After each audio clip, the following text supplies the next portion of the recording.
Your Excellencies, distinguished guests, ladies and gentlemen, it is a double pleasure for me to be here tonight. First of all, as a keynote speaker representing Arab News, the leading English language daily of Saudi Arabia, and secondly, being a Saudi here in my second home, the land of the near and dear, Kuwait.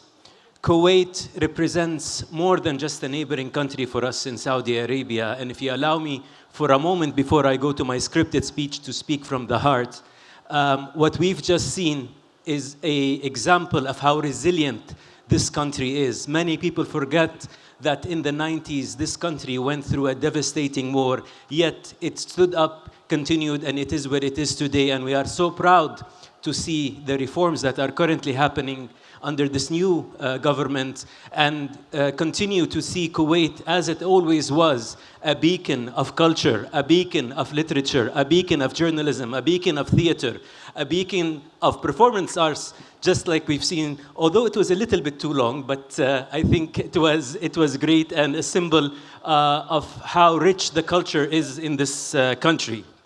The topic for this evening is AI and fake news. And as a practitioner, allow me to first say something that perhaps we all know but sometimes forget. Lying or fake news did not start with AI or technology. It is as old as humanity itself. However, this topic is important today because of technology, because we are living in an era unprecedented in the history of humanity. There hasn't been a time through our history whereby so many people, literally, you can argue that everybody on the planet with a smartphone can both disseminate and receive information at the same time, making both the benefits and the dangers unprecedented. Ladies and gentlemen, Arab News was established in 1975 with the bold vision of the late King Faisal. May God rest his soul. We live in a region that has been constantly misunderstood.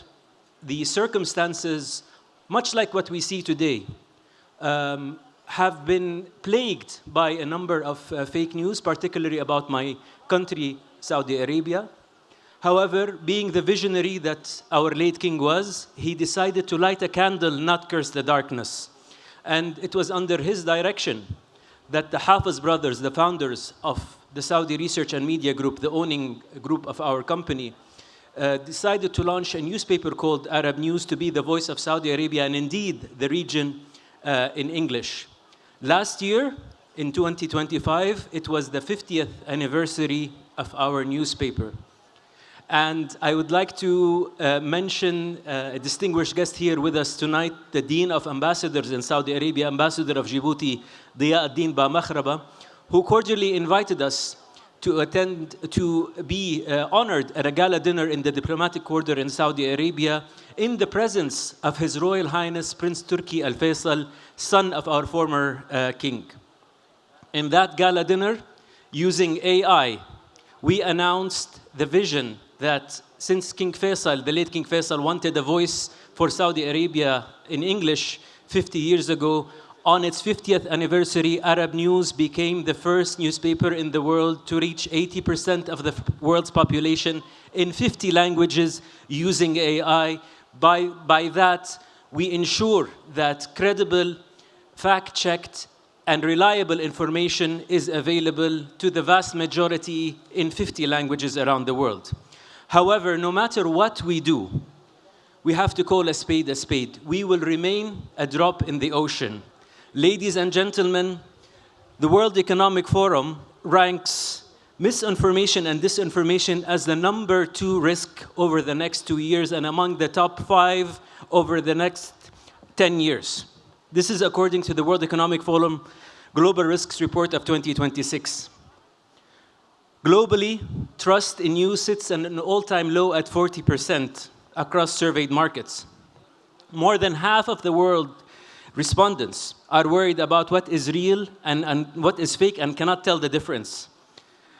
Interestingly, both online influencers and personalities alongside politicians are equally mistrusted online.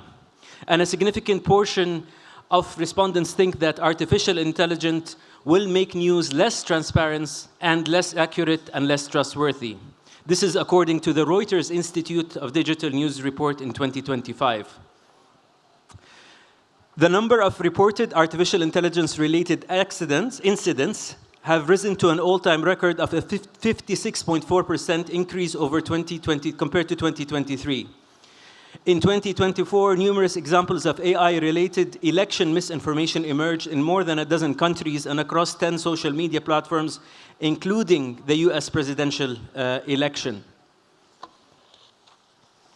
I can go on, but I think we have discussed this enough in this morning, and the mere fact that DCO, that the Digital Cooperation Organization, has decided to launch such an initiative tells you of that I am not perhaps the only one who is aware of this danger. But what I'm here to say is take it from the horse's mouth, from somebody who works in media, from somebody whose job it is to verify news.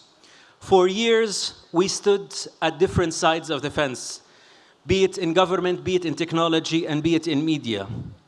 We faced off over access, scrutiny, and narratives. Today, the landscape has changed.